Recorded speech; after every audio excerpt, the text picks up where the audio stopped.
బండి మహేంద్ర స్కార్పియో. బండి start కావట్లేదని phone వచ్చింది. ఒకసారి చూద్దాం దీంట్లో అసలు ట్రబుల్ ఏందనేది.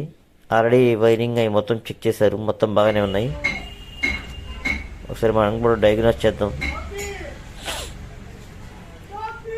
దీంట్లో ప్రాబ్లం ఏమవుతుందో ఏందో మీకు చూపిస్తాను క్లారిటీగా. ఆల్రెడీ ఇటు చూడండి, ఈ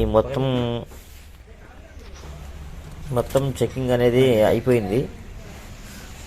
చూద్దాం మనం కూడా ఒకసారి తాళమాన్ చేద్దాం. ఇక్కడ చూడండి, ఇక్కడ ఇంజన్ అని చెప్పి చెక్ ఇంజన్ లైట్ బ్లింక్ అవుతుంది. ఇటువంటి టైంలో మన యొక్క బండి అనేది స్టార్ట్ కాదు, ఎందుకంటే అది అక్కడ బ్లింక్ అవుతుంది కాబట్టి మన బండి అనేది స్టార్ట్ కాదు. ఇక్కడ చూడండి, సెల్ఫ్ కొడుతున్నాను, మన గేర్ రాడ్ అనేది ఎట్లా అవుతుందో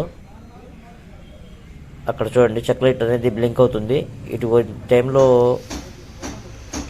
మన యొక్క స్కానర్ని కరెక్ట్ చేసి చూద్దాం దీంట్లో ఏం చెప్తుందో. ముందుగా మహేంద్ర, నెక్స్ట్ వచ్చేసి స్కార్పియోలో 2014 మోడల్.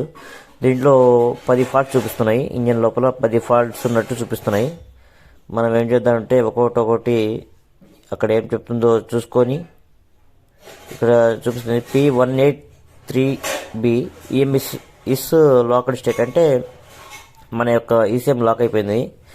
మనమైతే ఇప్పుడు ప్రస్తుతానికి ఈసీఎం అన్లాక్ చేద్దాం. ఈసీఎం అన్లాక్ చేశారు. ఇప్పుడు అడుగుతుంది ఈసీఎం అన్లాక్ చేయమంటారని. అవును, ఎస్. అది చూపించింది చూసారా, మన ఈఎంఎస్ అన్లాక్ అయిపోయింది అనమాట. 1 నిమిషం కీ ఆఫ్ చేయమని చెప్పింది. ఎగ్జిట్. ఓకే, జస్ట్ మారు.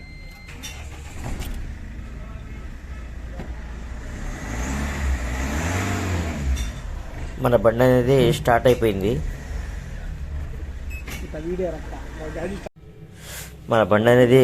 అయిపోయింది. ఒకసారి ఫ్రంట్కి వెళ్ళి చూద్దాము.